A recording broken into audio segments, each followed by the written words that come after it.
রফিকুল হায়দার চৌধুরী রফিক, আপনি 3টি প্রশ্ন পাঠিয়েছেন। আপনার প্রথম প্রশ্ন এরকম: আল্লাহ বলেছেন, আমি যাকে সত্য পথ দেখাবার সংকল্প করি তার বক্ষ দেশ ইসলামের জন্য উন্মুক্ত করে দেই, আর যাকে আমি গোমরাহিতে নিক্ষেপ করার ইচ্ছে করি তার বক্ষ দেশ সংকীর্ণ করে দেই, এবং এমনভাবে সংকীর্ণ করে দেই যে ইসলামের কথা চিন্তা করতেই তার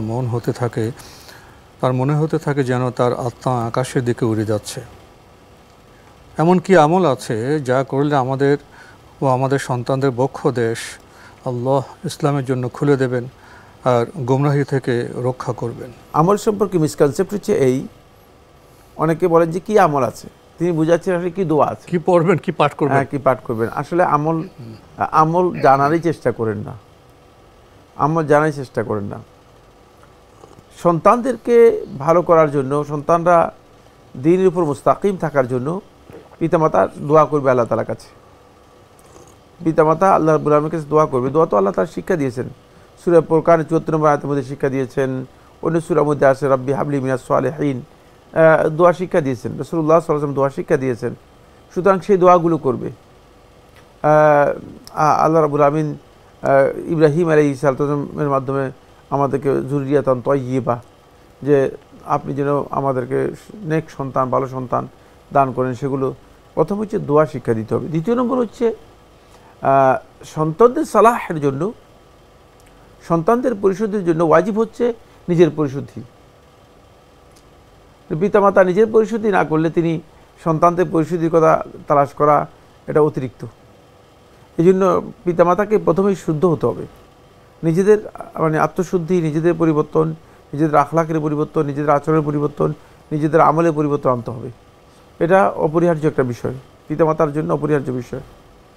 আর 3 নম্বর যে পয়েন্টটি সেটা হচ্ছে এই, সন্তানদেরকে আল্লাহ রাব্বুল আলামিনের সাথে পরিচয় করে দেয়া, এটা সর্বপ্রথম কাজ। এটি ইবনে আবি শাইবা রাহিমাহুল্লাহ তাআলা তার মুসান্নাফের মধ্যে বর্ণনা করেছেন যে সালফে সালেহিনগণ এই নির্দেশ দিতেন যে তোমরা যারা পিতামাতা বা অথবা অভিভাবক রয়েছে, তোমাদের করণীয় হচ্ছে তোমরা তোমাদের সন্তানদেরকে তাওহীদের জ্ঞান দিবে এবং সর্বপ্রথম তাদেরকে আল্লাহ তাআলার সাথে পরিচয় করে দিবে।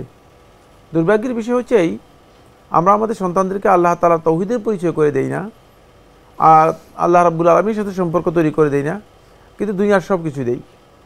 এই কারণেই আমরা সন্তানদের কাছ থেকে যেটা আশা করছি সেটা গলদ আশা।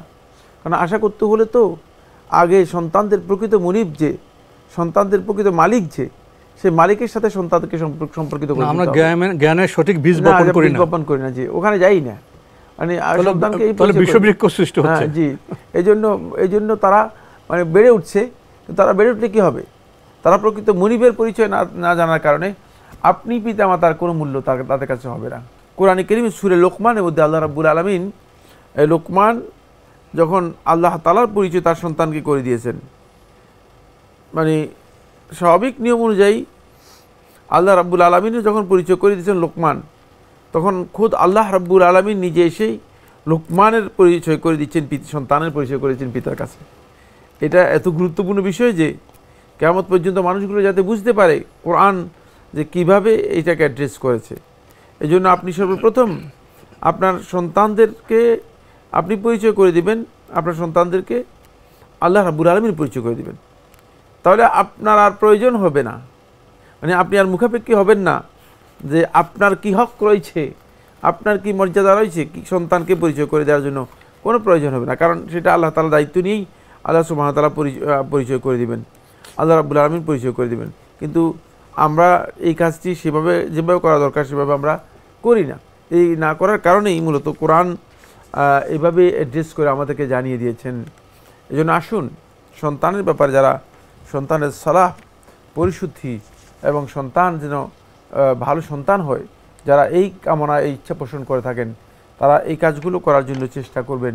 কিছু আমল করতে হবে, মানে আর কিছু দোয়া করতে হবে। আর আমলকে দোয়া মনে করবেন না, দোয়াকে আমল মনে করবেন না, তাহলেই আমাদের বুঝতে সুবিধা হবে।